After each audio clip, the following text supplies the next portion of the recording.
there, welcome to my home. This is the Rosé dinner, our 9th dinner we've done. So we're really excited.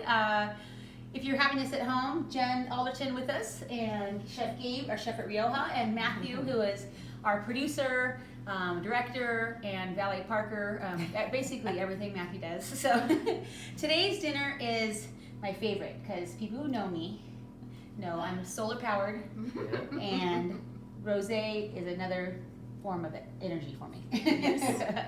So tell us what we're going to do today, Jennifer, and then we'll start the food. But tell me what's exciting about today.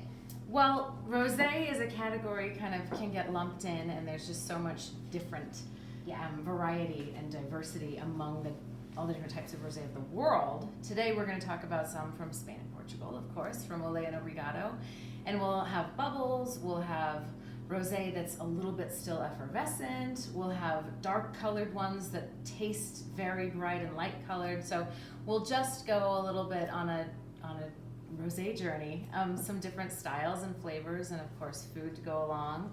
It really is the kind of wine that you can just drink all day, rosé all day.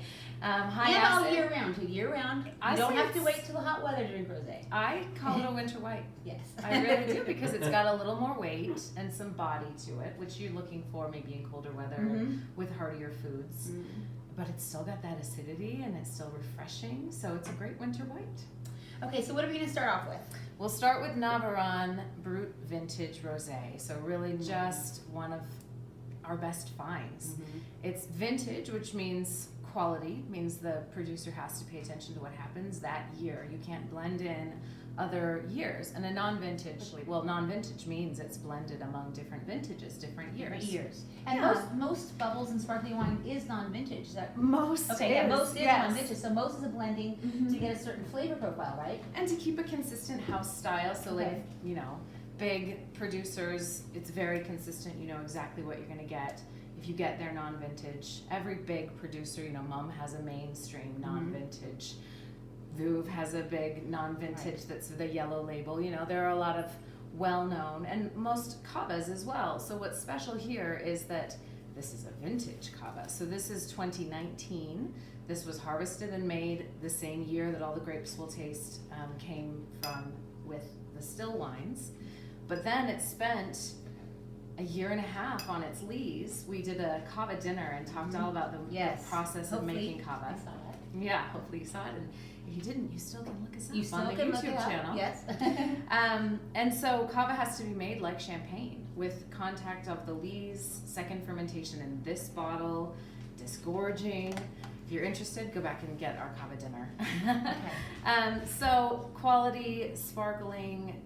It's also certified organic. This is just a great family that? producer. It's beautiful color, and some of that's from the skin contact, right? It is. So this is Pinot Noir, and which of course everyone knows, and then an indigenous Spanish grape called Parellada.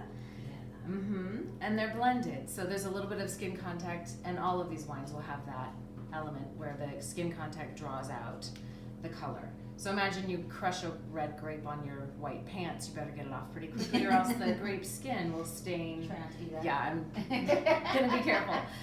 The grape skin will stain. That's the color, the pigment. That's also where the tannins live, and so rosé wines tend to be lower tannin.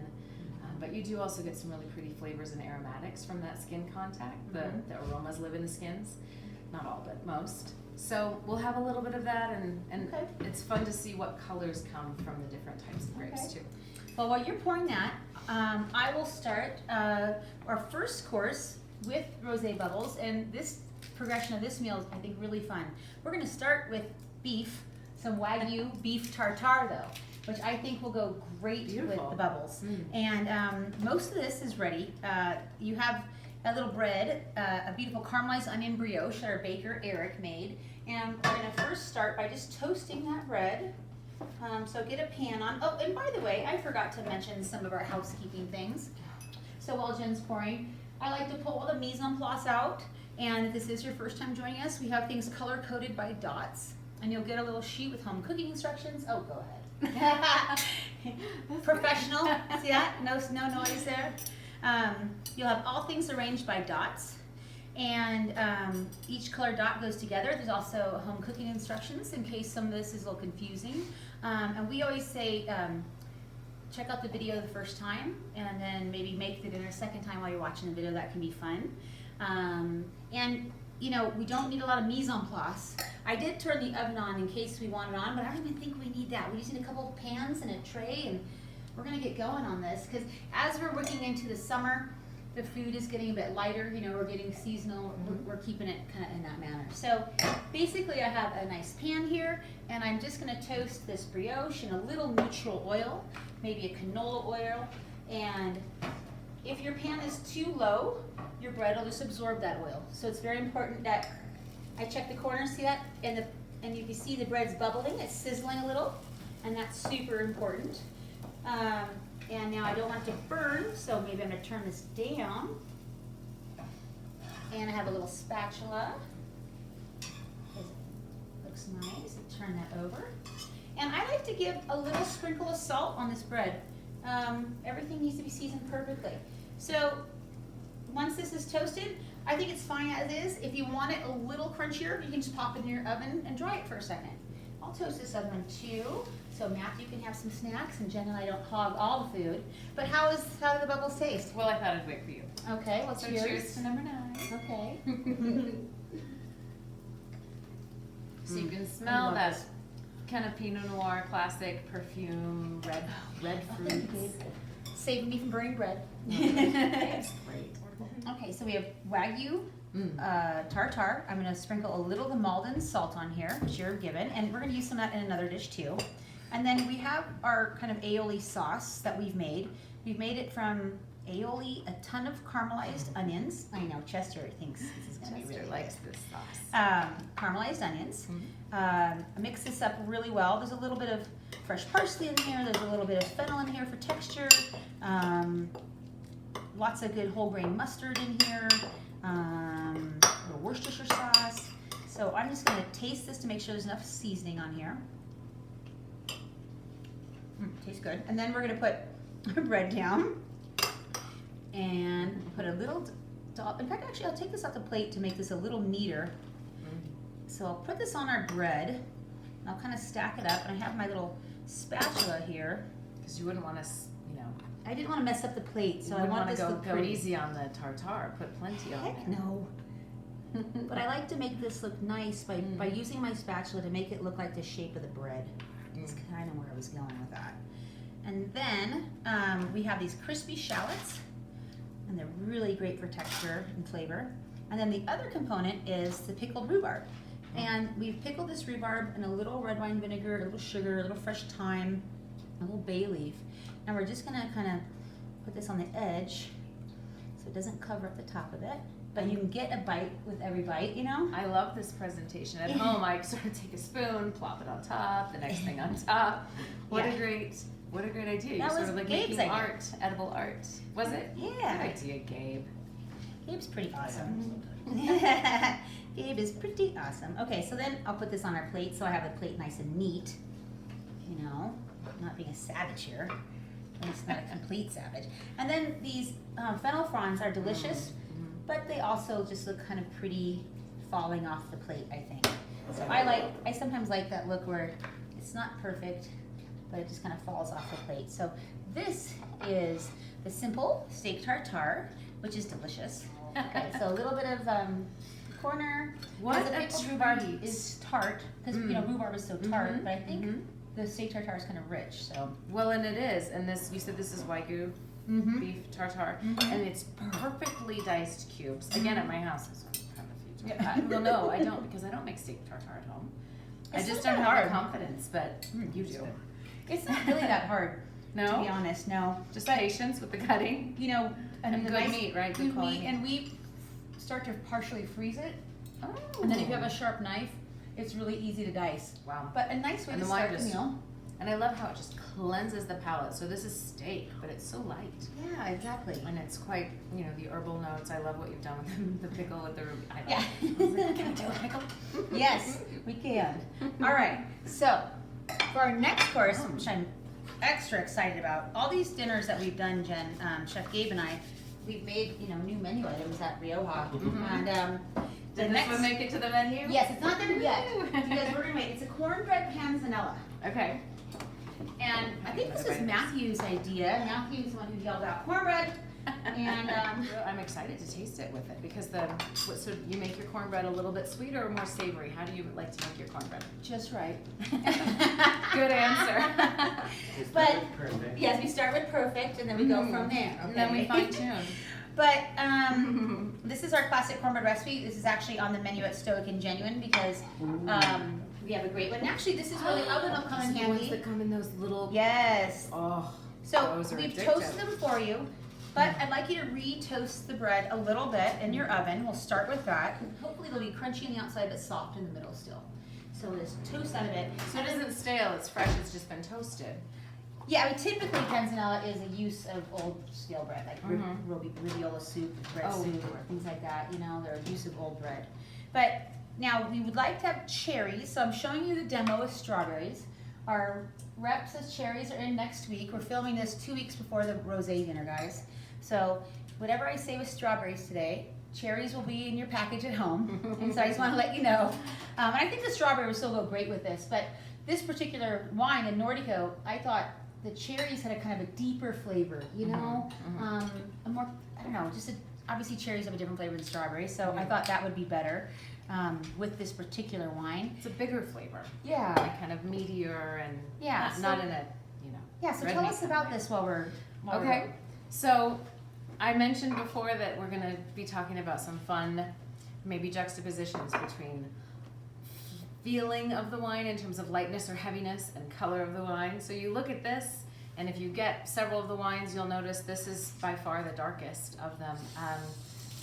So you'd think it's going to be heavy, it's going to be maybe sweet, and both of those are just a trick. Yes. It's from northern Portugal, Yeah. so the name refers to its northern location, Nortico. It's a blend of indigenous varieties, but only 20% of one called Vinhão. Vinhão. And Vinhão is a red flesh grape. Ah, the flesh is actually red, so The not flesh just the is red. skin.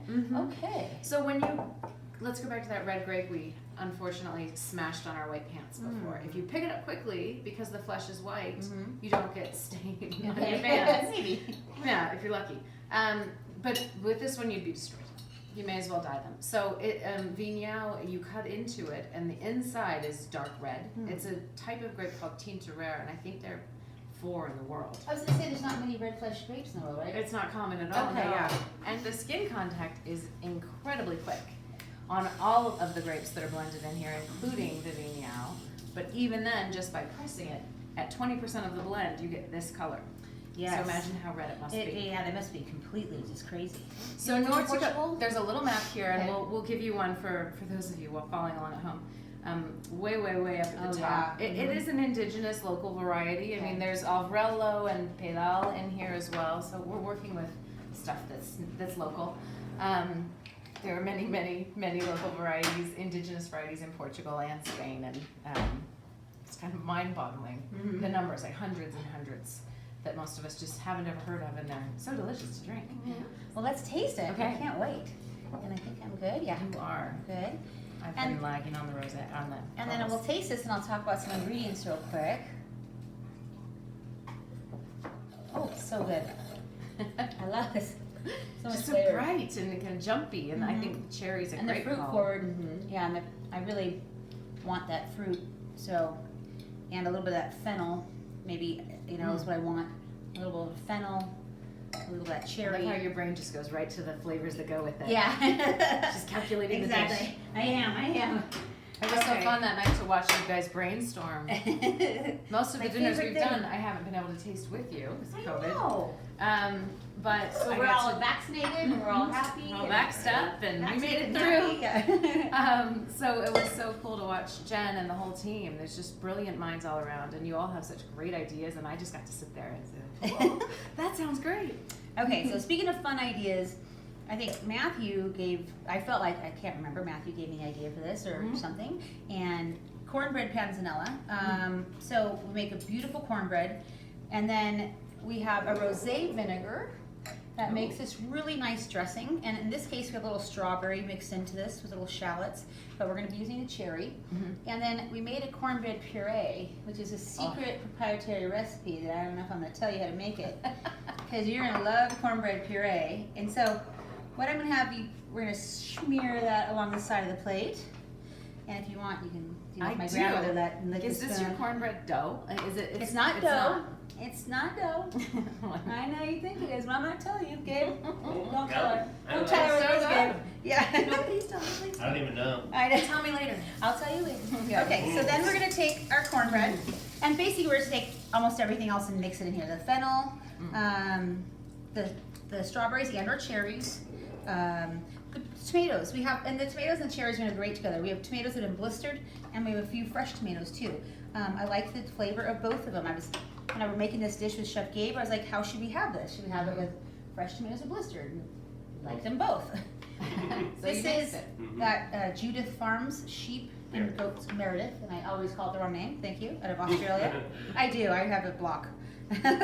Australians are cruisy. She won't be mad. Yeah, we're gonna kind of fleck this in here, and that will become part of the dressing almost when this mixes, and then a little bit of this dressing, but kind of enough to soak up the bread, but maybe not all of it. A nice pinch of salt. Wow. And a little bit of pepper in here. And then we have the nice herb salad, which is some parsley, some chives, and again, some fennel fronds. I'm gonna mix part of it in. And I'm gonna mix this up real nice. Chester is also very excited about this. I'm surprised at how well balanced his diet is. He likes vegetables, he likes the tartare. He's a connoisseur. He is my son. As you might Okay. expect. So then we're gonna put the salad in your bowl. I like to kind of put this down the center. Wow. And when you get a bite, you gotta get a bite of everything all together. The little puree on this side, and this. Okay.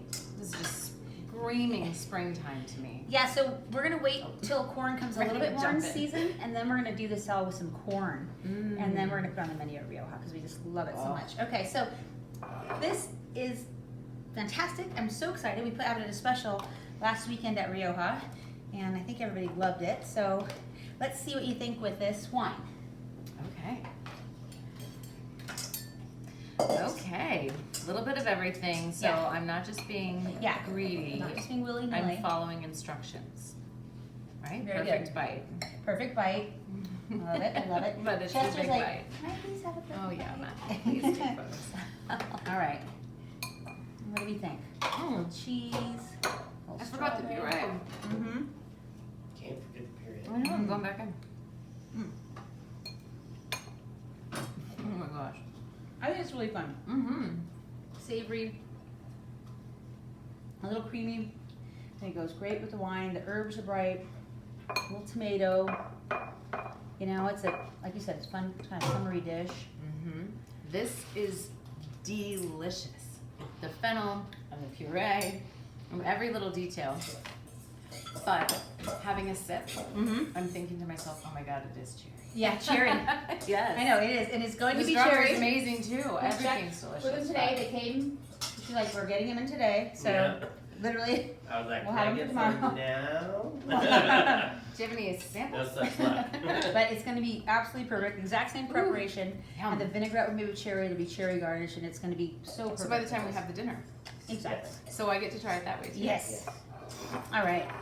All right. Well, that is that dish, and I love it. Mm. And then, you know, the progression is kind of fun. You know, we had the appetizer with salad. Now we're going to go to a fish course, but the fish course we're going to do cold as well. Oh, okay. So, It's 80 degrees out there right now. I know. So Cold, what- cold, cold sounds what wonderful. what I better wine keep are we getting the wine. thinking? Yes. So our next wine, sorry, I'm keeping them all in the fridge instead of lining them up on the counter. Yes. Rosé really is just lovely, crisp and fresh and cool. Not freezing cold, but you know, it's nice to keep a chill on it.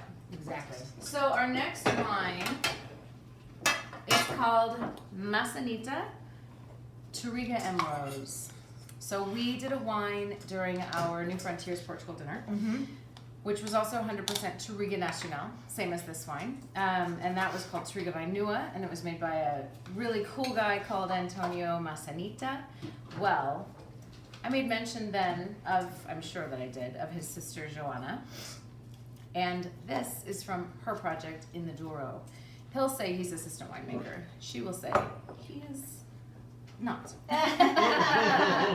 They're adorable, and there's a lot of stuff that they've done on social media during COVID, so I sort of feel like I've gotten to know them better. Yeah. You know, not being able to visit them because they're putting themselves out there for people to get to know, and they're just such wonderful people. But this is her wine, and it's 100% Touriga Nacional, which is Touriga Nacional. the king of grapes, the queen of grapes for Portugal. It's Okay. in everything. It is. Not literally, but Okay. practically everything.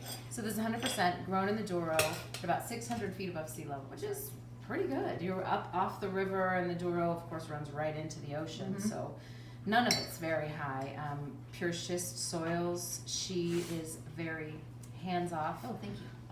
And kind of minimalist winemaker in that she just wants the fruit to speak for itself. Yeah, she does. But she also does a lot of things to help emphasize what the wine is and the actual grapes. So she'll bring it in. It's very, very carefully harvested, the fruit, early morning hours to keep freshness. And then sorting tables to make sure that it's only the best grapes. So a pretty manual process. Then a few hours of skin contact because you want to get some of those really pretty aromas and extra flavors out of the skin. But Touriga is not a dark skin grape, and it doesn't have dark flesh either. So you can see just this really pretty pink, pale pink color. And then gravity racked, and then just kind of left alone. She doesn't do anything else to it. Just simple and delicious. I think it's just such a summertime wine. I think I'm remembering why I wanted celery with this. I know that sounds so funny, but that's what I was thinking. Maybe like some herbal notes. Yes, and so we have, it's salmon season, so we have some Copper River salmon that we're gonna do with this. And, okay, well, let's turn this on. Just beautiful.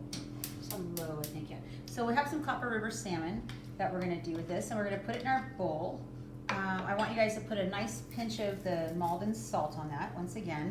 And then in another little container we have a bowl of lime juice and lime zest. You don't need to put all of it on here, but a little acid on that fish, and mix that around.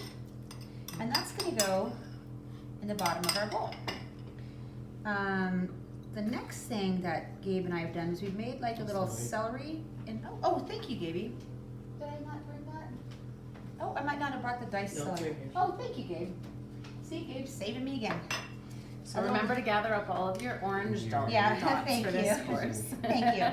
So, thank you. Gabe's right. We have a little celery dice to put in there, and that adds texture, which is really important to add texture to the dish.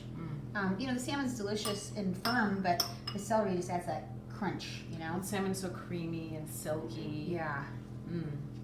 So then, the next thing, we have heart of palm. Chester, excuse me. The next thing is we have a little piece of heart of palm, that fresh Hawaiian heart of palm that we're gonna have you slice and put on top. Some nice little circles of it to kind of cover. Really thin, huh? Yeah, to try to slice that nice and thin if you can. And then once that's done, put a tiny bit of salt on that. If you don't, you just need everything kind of seasoned appropriately. So put a little bit of salt on that. Not too much, just a little flake on each piece. And then this is the aguachile. This has been made where we freshly juiced celery and tarragon and grapes and a little chili. And we use jalapeno in this one to keep it all kind of green. And then we are going to put on top this little bit of creme fraiche that has a little yuzu kosho in it. And yuzu kosho is like a little fermented yuzu, and yuzu is a citrus, a Japanese citrus. So it needed a little bit more fat. This is all pretty lean right now. A little dollop of this cream. Wow. And then some celery hearts, which I think are really important because celery hearts are delicious and beautiful. And then when you eat it, Jen, we have a little salmon skin chip that we made. Oh my gosh. So I want you to try that. I feel like you should demonstrate. Let's split it. Okay. So, so this is ready, and Matthew, what do we think? We think this looks nice. So if you have a bowl with a rim, you can put this salmon chip on the rim. I don't have a bowl with a rim. So then I'll take a little bit of this. Oh, I should have grabbed here. Let me grab a couple spoons. Just set that there. There, like that. Because the broth is so important, I think, Jen. Yes. So I think we'll try to grab a little bit of this, and then of course now it's gonna mess it up, but that's okay. Yeah. And then I'll put a perfect bite together, and I'll rifle. Mm. Yum. Mhm. You must have Mhm. known I would just be giddy with this salmon. And here, It's I'll one of my give you favorite some. things. Ooh, oh, I missed you. Oh, okay, wow. Again, And then the chip, but the crispness is really nice from the chip, you know? And tragic. and you try the broth on its own too, Jen, and see what you think. Because sometimes you don't quite get enough of that delicious broth. Okay, Yeah, try it. I picked these up off of your counter, but I saw you clean your counter, yeah. so I'm just gonna eat them. I scrubbed it. You watched me. Broth, okay. I did watch you. And then that celery leaf is so important. Oh, wow. And I'm telling you, the celery Wow. really goes with this. It's kind of makes it Like more jalapeno herbaceous. grape juice. Yeah, it kind of makes it more herbaceous. But and then Matthew is gonna try this. It does bring out the herbal notes in the wine. And rosé, we'll talk a lot about minerality, Mm-hmm. and that's almost a textural note too. It just fills up your mouth, and it's not with butteriness, and it's not with really, really ripe fruit or sugar weight. It's just this kind of mineral Mm-hmm. coating. And I also like how the little bit of spice, the jalapeno, plays off it too. It does. It's like it's finishing really nice in my mouth. Mhm. Both of them together, and I think that's kind of cool. You know, it's like, Well done. Yeah. Ooh.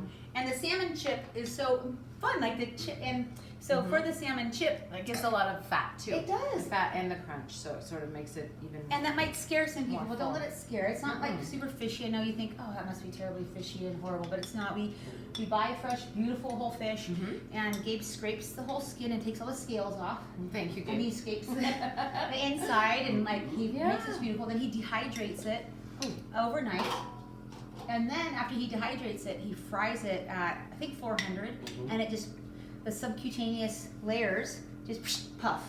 So it can't be so dehydrated that it's too dry. There has to be some Right on. moisture Mhm.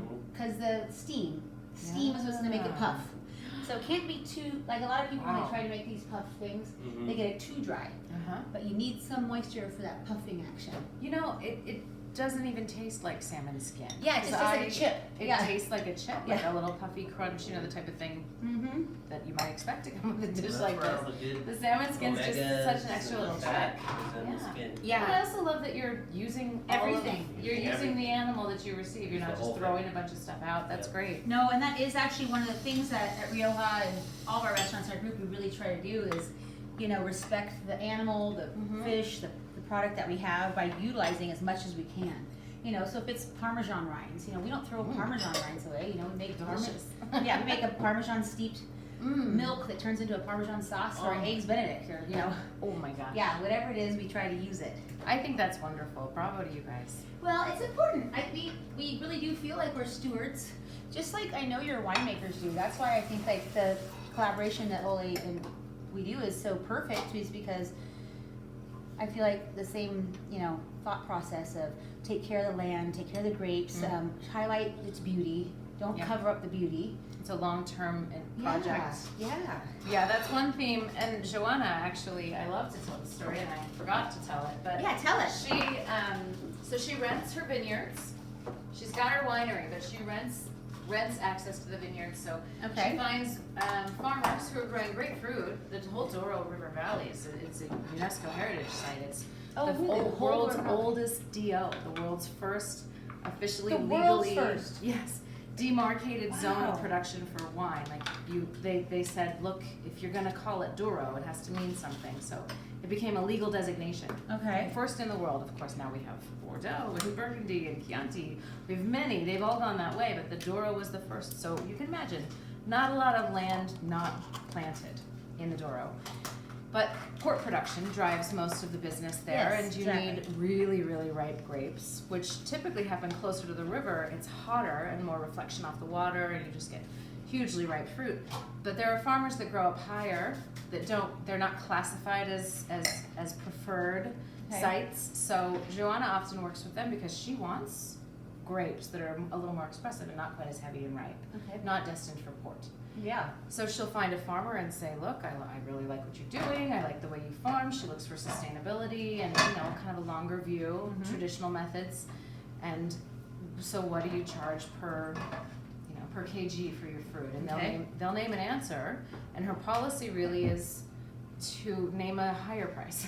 Okay, you want $30 a kilo? We'll give you. So how about 30? Yeah, or like 34 for the next. But yeah. I want you to do this for the next 5, 6, however many years, and I'll keep buying your fruit at that price.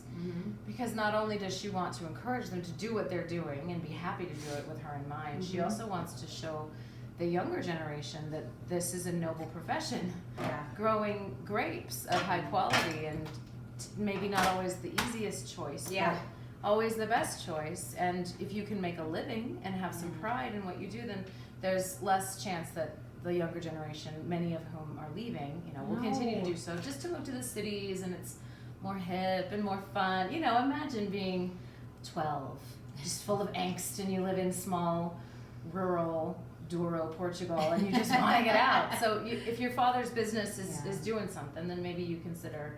Anyway, so it's good people, good stuff, but they want to do the right thing for the land, and that speaks to us about what you guys do too. So we're just having fun. All right, so this is one of the coolest things we've made in a while, right, Chef Gabe? Oh yeah. Okay. I'm excited. This, take a look, Jen, and maybe Matthew will show this a little close. Tell me where to go for a close-up, Matthew.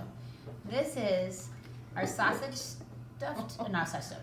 sausage wrapped tuna, wrapped in caul fat. Stop. Wrapped in what? Caul fat. And caul fat What does that mean? So caul fat is from the webbing? It is the webbing, and that's a fat that comes from a pork, a pig product, and it's like a natural casing.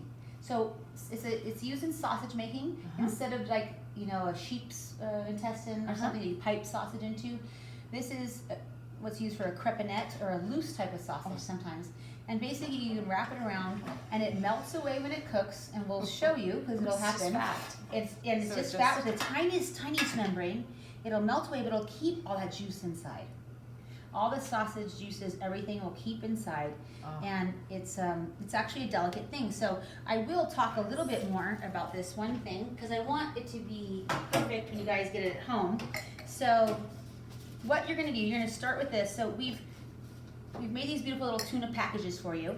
On one of the sausage sides that has maybe the most looking piece of fat, I want you guys to have a pan that's medium hot. So a little bit hotter than, medium maybe. I'm gonna test this, a little sizzling, and put my tuna in. I don't need to season this. Now, if you put this tuna with the caul fat in the pan that's too hot, that caul fat is very tender, it'll just break it. Okay. And then you've lost that sealing of the juices. It'll still be delicious. It won't not be delicious. So how do you tell if it's the right heat in your pan before you drop it in? You would know if it's too hot. It'll literally just like snap it away, and it'll but then it's recess too late. up. It is too late. How do you know beforehand? So, I mean, So I it's think look for like a wisp of smoke. Thank When you. you put Just oil in barely your starting pan. to dance off. Yeah. Yeah, so Okay. add oil to your pan, and then once you start to see just a barely little wisp of smoke, that's usually a good temperature to. And you can also So see you're by how good. fast you see my bubbles here. They're not like going and if the bubble sprays up, Yeah. that means it's really hot because it's hitting the moisture. So when a bubble sprays up, that means juices are coming out of this, it's hitting the fat, and water and fat react, and it's, So it's not doing that. It's going nice and slow. It's not reacting poorly, if that makes any sense. So what I'm going to do is I'm going to get my first layer, a little bit of color, and this is, like I said, this is going to take a second, but I'll talk about this slowly as we go. Because I want to take our time with this. Now, if you want your tuna rare, just do exactly what I'm saying. If you want your tuna cooked more, do exactly what I'm saying. Put it on a tray, maybe put it in your oven for maybe a minute or two, depending on how much more you want your tuna cooked. Because it can be cooked however you like. We're going to do some rare. But you just don't want to burn it on the outside. Yeah. Because you can overcook this on the outside. You could dry out the sausage. You could snap that caul fat. So now at this point, I'm going to take my little spatula, And I'm gonna turn it up on its side. I can see it starting to pull tight where it's getting warm. Mm-hmm. And I'm That gonna, is such a cool trick. Again, Yeah. using the whole animal, yeah, the whole hog. yeah, exactly. So and now I'm gonna cook this side. Now there's only, gosh, what is it, a 1/4 centimeter of sausage? I mean, it's really, Yeah, 1/4. what do you think? Yeah, I mean, a lot. it's not a lot of sausage on here. So the first thing to do is to make sure that sausage is cooked. So I'm rolling it around on the sausage side Okay. to make sure that sausage is cooked. Chester, is this? Chester doesn't mind if you cook it. He's like, hey, cook, not cook, this is fine with me, I'm a Labrador. Okay, and then now let's drop it down here, and Jen, so now you can get a nice view, and you can see it's cooking, beautiful, but it stayed shut. Here's that little seal, now you kind of see it. And on my stove, I just have this little kind of one setting here. Everybody's stoves are different, so I don't want to tell you what to put it on. And So we're you, gonna do let you that just have sit it on here. a small, I of have your it on- large burner, you have the small one ignited, not I the big do. one. I have- That's hot enough yeah. right there. Yeah, because once this pan, you know, gets hot, there's only this little Yeah. tiny piece of tuna in this big old pan. Sure. It's gonna keep its heat. If I put like 5 pieces of tuna in there, Yeah. I'd probably crank the heat up. Mhm. You know, it's all about that, You want the heat- flame underneath the. yeah, keeping that retention. So now, simultaneously, I will start, now we can do this in the same pan, I think I probably just will. I'll probably just do, you can do the setup in the same pan. So for this setup, we have a little bit more of the same sausage, fregola sarda, I'll get back to that. Some pickled peppers, which are delicious, we pickle ourselves, they're yummy. Pine nuts, fennel pollen, a pequio coulis, and micro basil. Now fregola sarda, it's toasted Sardinian couscous. Oh, wow. Okay. Okay, here, And so beautiful. it's just much larger, is that the primary difference between So it's this and still a regular? semolina product. Much larger. Yes. There's like a There's pearl two pasta. basic types. Yeah. There's This, Israeli and there's Moroccan. Moroccan is like very tight, Uh-huh. tiny, like Couscous, sand you mean, yeah. couscous. Mhm. Yeah. Israeli couscous is this bigger, more like of a- pearl kind, and Uh-huh. fregola is toasted. Oh, now, okay, and so then this is a specialty in Sardinia, sorta. Mhm. now I've cooked Wow. this on all the sides. I like it. I'm now gonna cook it on the tuna side on either side. Here and here. And then I'm gonna flip this guy in a second. And that's gonna be enough. Do you like rare tuna as well? Okay, me Yes, too. I Like, do. I mean, I just want it warm. But that's me, you know? But again, Sashi's fine too, really. yeah, but, and this tuna that we buy at Rioja is the best of the best. We got it shipped in from Hawaii today.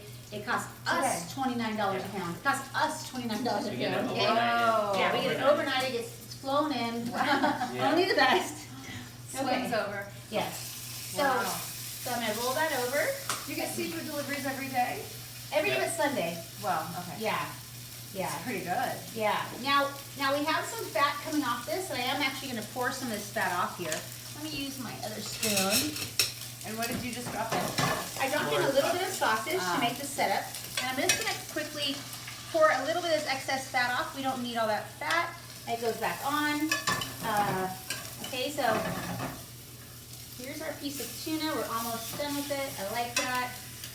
We have our sausage in this pan, and did you see I put that sausage in little tiny pieces? Yeah, you broke it up. Yeah, I don't want it in big pieces. I think a little bite is great. So I'm gonna set that here. It's gonna rest. Now we're gonna put in this fregola. Oh, right into the sausage Right in the pan, fat. yeah. Now, I'm gonna turn this down. We don't need to brown this fregola, we just wanna warm this. Everything in here is cooked. So So, coat it with the pan juices. exactly, Yum. put in the pan pieces, Jen, and then I like to put in pine nuts that are toasted, and some fennel pollen. Okay? And the fennel pollen is delicious, like, oh, I just love the smell of fennel pollen.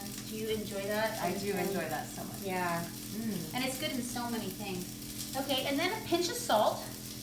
A pinch of salt. Now, I don't think you need pepper because when we pickle those peppers, we put in red chilies. I pickle pepper. We put in red chilies, red wine vinegar, olive oil, rosemary, garlic. So I don't think you need pepper in this dish. So you just need to warm that. And then I'm just gonna do a quick taste to make sure it tastes good. There's enough salt, pepper. Oh my God, so good. Oh, I can't wait for Matthew to try this. Matthew, we're so excited about putting this on the menu at This one's Rioja. gone on the menu. It's so exciting. Okay. It's just so full of flavor and the layers of flavor and the depth of flavor. And so I know you're going to tell everybody a story, but this liquid geography wine that you're doing next with this, Yeah. you look at it and you go, what are we're having So the most pale, lightest wine at the end? Like, what's going on here, Chef Jen, Jen Olive? Like, what's going on here? Don't you? You just wait. Jen's not telling the story yet, okay? Okay, so what I like to do for kind of a fun presentation is I'm putting this as a bed on my plate. But I'm leaving that blank on purpose. This red pepper coulis, you can put however you want on the plate. Chester, is this acceptable? Okay. Such a beautiful color. And then for the tuna, I'd cut it in one piece or two, however you like. I'd also like to say, if there's ever a little excess of cauliflower, which there isn't, it's melted away. Jen, you can see it just melted away. Yeah. If there's excess, I'd pull that off. But so I'm gonna take my sharp knife, cut that. I think that looks Perfect. pretty much perfect. Yeah. If I do say so myself. Mm-hmm. And then one day I'm gonna learn how to cook. Well done, Jen. Okay. And then we're gonna put this on the plate. Oh my gosh, looks so good. Yeah. And then if you'd like now, because I didn't season that, the sausage is seasoned, but a little Malden right in the center, because maybe that center part of the tuna wants a little bit of seasoning. And then you have some beautiful micro basil from our local grower, Joe, at Verde Farms. Micro Joe, and he is short, but he's not really micro. I know. And this is the pièce de résistance. Wow. What do you think, Matthew? Yes. Okay. So that is going to go to liquid geography. Now, I made that. We'll let it sit for a minute while you tell us a little bit about the Okay. wine, if Go we first. can actually wait. Alberto, with this wine, makes it, and we donate 100% of our profits to 3 charities. And please buy this wine. They're all listed here on the It's back. so awesome, though. Yeah. Not only is it awesome wine, but you get to help all these charities. Well, look, things have gone well for us in the 20 years since we were founded, and it's nice to give back. Yeah. So this is a way that we get to do that. We also get to drink a delicious wine. Yeah. So I'll tell you about the wine too. just have to leave with the, the back, the FYI, why it's liquid geography and such a special project too. So from Mencia, or the great is Mencia, from the region of Bierzo. So again, on the back of the bottle, you have a little map. It's kind of that top northwestern corner of Spain, but not Galicia. We've talked a lot about that cool, green, mossy kind of climate where Albarino comes from, and Mencia grows in that region as well. But you pass through a range of mountains to get to Castilla y León, which is the central valley of northern Spain, and you've come through a range of mountains, cutting you off from the Cantabrian Sea, the Sierra Cantabria, and you haven't yet passed through the Sierra de la Demanda to get away from Rioja and into Ribera. So you're sort of in this high desert. Think about Grand Junction in climate. Okay. It's a lot like that in Okay. Bierzo. So high, cool nights, hot days, very arid, very little rainfall, and this grape has pretty naturally high acid and thin skin, so beautiful for rosé. This is harvested a little earlier than the Mencia that's grown to make red wine, just to help keep that skin color even lighter and keep the acids really bright. Mencia can get quite ripe, but the heat still brings ripeness, and so with that ripeness, you get a bigger feel on the palate. It's weightier, even though it's so pale and pink and delicate. It's also a bigger rosé. Yeah, don't let the flavor The color. Yeah, don't let the color confuse you. Well, it's fun that Nortico is so dark, but Yeah, also yeah. so bright and so light, and this Yeah. is so light, but more structure and more body. Yeah. So beautiful with the sausage and with Let's all of these see. flavors. Can't Is it wait for ready? these- Yes, I can't wait. We're tortured long enough, and I want Good. Chef Gabe to try when he can, because he didn't get to go to this tasting. So Gabe's gonna try some too when he Please gets a do. second. Yeah, I'm gonna put a little this on my special bite for Gabe. Oh. My special bite for Gabe. All right, I'll dig in on Wait, the it's other not- side then. That way it's not contaminated. This tuna just looks perfect. Chester, do you think it's perfect? Don't mind Okay. if I do. Oh, Chester. That fill upon. Wow. And the molten salt, you still just get a touch of a crunch once in a while. So delicate still. The sausage has a little bit of spice to it too. And now the wine tastes even bigger. You know, I don't know. It's like sometimes depending on what you have with wine. I'll match you and I'll raise you. Yeah, you can change the flavor profile. And I think this one boosts it in some interesting, strange way. The I fruit don't know. comes out, but not the sweetness. But I think that the spice in the sausage is really flaring the wine in a great way. Okay, another bite. Yeah, I'm really happy with this dish. Yes. Although I'm not sure if the sous chefs at Rioja are going to love me putting this on the menu because Wow. it's not easy to make. It But takes a little what time. is easy to make? Well, it's stuff that we don't make at Rioja. Okay. I think that is, and I love the fennel pollen. The fennel pollen in particular, I really like that with It it. ties to the sausage. Yeah. Could you get a little sip and see what you think, Gabe? Anyways, I think that is fun. Again, just that little bit of sausage around there. If you don't want the extra sauce, you don't have to put a little bit in there. But The peppers are so sweet. yes, aren't they? We buy little sweet peeking in. peppers and then we just pickle them. I don't know. Gabe and I are pretty happy with that dish. So. That is a rainbow of flavors, a rainbow of colors. It's just beautiful, isn't it? Yeah, it's very nice. What do you think of that, Gabe? Awesome. All right.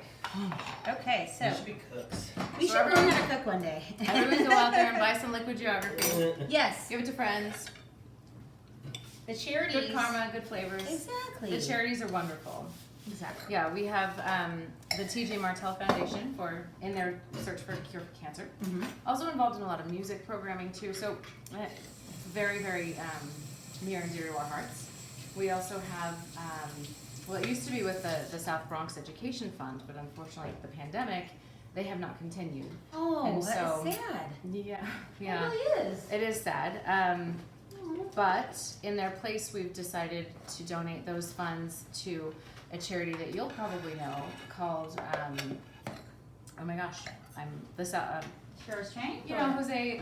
Oh, Andres. World Central Kitchen. Thank you. Yes, World Central Kitchen with Can we Jose edit that Andres. part out? What a fabulous charity. But, I mean, So- talk about doing so much and Yeah. yes. So we swapped in those funds for the World Central Kitchen, wonderful organization that helps provide meals to Yes. people in crisis. Yes. Really, I mean, I would love to volunteer for them.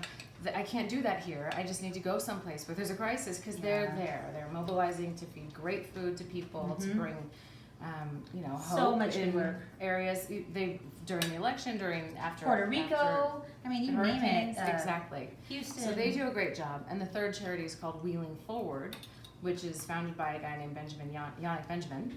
And he has a spinal cord injury, which really derailed his plans and ambitions and dreams to be a master somm on the floor in a restaurant. Really? But his community rallied around him and helped him figure it out. And he's got this specially designed tray that he can use with his chair. And he can move around the wine room. He's got access to the storage because they planned it accordingly. And so out of appreciation for the efforts that came to him, he now started a charity called Wheeling Forward to help other people work their way through curveballs, That's awesome. working a lot with spinal cord injuries. So great organization. And so we try and do what we can to help support them too. So Anyways, delicious wine, buy it anyways, but bonus when you buy it, you can good feel karma. good. And that's what I do. I just drink the whole bottle and feel good about myself later for, drinking it. No. You're doing well. You're helping us help. I'm helping the people. Okay, last but definitely not least is dessert.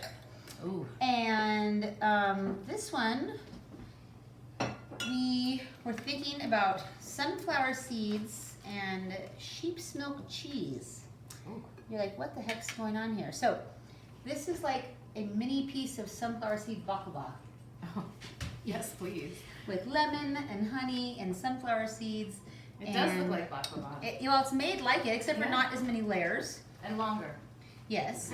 And then we have this beautiful Spanish sheep's milk cheese. We have a my nice goodness. importer. And our chef Eric makes this into a little kind of, it is a cheesecake because it's going to be a cake and it's made with cheese. But it's not a cheesecake like a New York style cheesecake. I just want to make sure that's clear. And I will get rid of this even though it pains me, but there's more to use There's later. more. And so sheep's milk cheese, just whipped up, and we just put a little bit of cream in it and a little bit of gelatin just to whip it up. And then a touch of lemon zest is in this, but this is gonna be kind of your opposite, where the crust is gonna be sweet and the cheesecake part is gonna be more savory. Oh. So kind of a little opposite thing here. And then this is about lemon confit that we're gonna just garnish the top with lemon confit, the sunflower shoots. So we have sunflower seeds in the baklava-esque crust, and then we have sunflower shoots. And actually, when we tried this, I really think these sunflower shoots, you're like, why am I putting vegetables on my damn dessert? And it's really important. It gives this great balance and flavor to this whole dish. I take a little bit of the stem off, if you're noticing. That way we can place this on here. The stems taste delicious. I just wanted a little bit more of an artful look without so much stem. So the stems are absolutely edible. I don't want you to think they're not. And you're like, gosh, there's all this vegetation on my dessert, but I think you're gonna like it. And then Eric made some really nice, just like little candy out of sunflower seeds. Wow. So a little sunflower brittle candy. So maybe that's a good look. And that is gonna go with what, Jen? It's gonna go with Gainsa roses, which is a Gainsa. Chacolina rosé. Oh.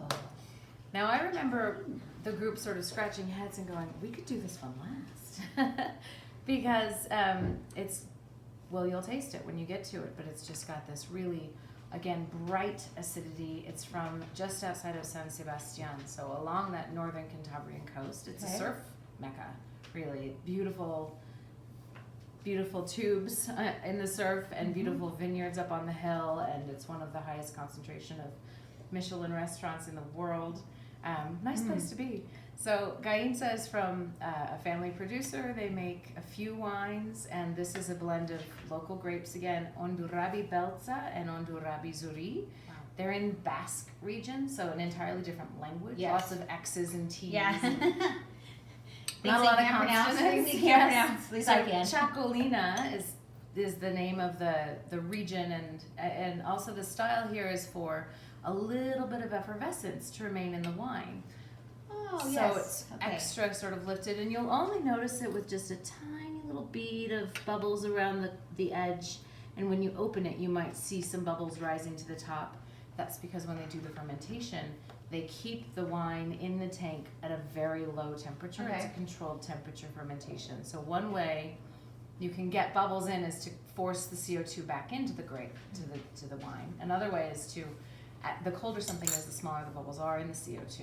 And so at a very cold fermentation, a lot of that CO2 stays trapped in the liquid. Okay. When it gets Okay. warmer, the The bubbles cold itself expand and traps then it. they escape. cold But itself yeah, traps it. the smaller bubbles And stay. the color's like this apricot-y, Mm. beautiful, you know, it's not like the same color of all these gorgeousness, and I, just for the fun, you know, Yeah. just for the fun of it, I mean, Let's line them up. and we're gonna, So we'll go like this. Yeah, This that's- is the order we drank them in. I mean, and talk Taste it. about, and you know, look at all these individual beautiful butterflies. Well, they are all very, They really are all different. yeah, And I think the flavors, and they've played differently with the food. yeah, so awesome. So, okay, well, Jen, tell me what you think of the chocolina with our sunflower sheep's milk Can't cheesecake. wait. So the first thing I have to do is break this. Yes, beautiful yes, griddle. yes. And so the bottom's kind of chewy, but Mhm. we wanted it that way. Mm-hmm. Just catches enough. But there's also, it's very delicate, that Mhm. phyllo across the top. It's Mm. fancier than phyllo, but very delicate. And I love the contrast of the sunflower shoot. And Mm-hmm. the sunflower and the lemon, Mm-hmm. like the wine and the sunflower and lemon are just really happy Happy together. together. I'm gonna get Chef Gabe a perfect bite. Yes. Gabe needs a perfect bite to try all this business. And we'll And the leave Matthew a creaminess. tiny bit, I guess. The creaminess in the cheese Right. Yeah. sneaks up on you. But this, It's just beautiful with the high acidity. This Gainsa is so but doesn't it, so bright. I really felt like when I had this, that the sunflower sprouts were like super important. Mm-hmm. The vegetable part of it, which I at first thought, okay, well, we'll do this as a garnish. But then when I ate it, I'm like, that is really important to have those sunflower sprouts. And you know what? Now that I have that flavor in my mouth, Mm-hmm. I'm smelling more of those fresh herbs in the wine. Mm-hmm. It brings out some really beautiful kind of springtimey, greeny Mm-hmm. aromas in the wine. Mm-hmm. All right. I love when they play together like that. Yeah. Well, I think it's not a winner. You figured it out. Okay, now again. Now, people at home, I hope you enjoy everything. Jen is going to be at the restaurant though, you know, because some of you watch the videos and still come into the restaurant, which is really cool too. And I've heard from the customers they love watching the video and then coming in Oh, because fun. they know what they're getting and things like that. A little preview. So Jen's going to be at the restaurant, and Finally. then we're taking a month off in June, and then look forward to hearing about our new series starting in July. And so we'll just start a whole new fun series in July, and hopefully you're on our email list and we can let you know about it. And RiojaDenver.com. I think our YouTube channel is just Rioja Denver on YouTube. And thank you so much for joining us. I hope you had a great time. Cheers.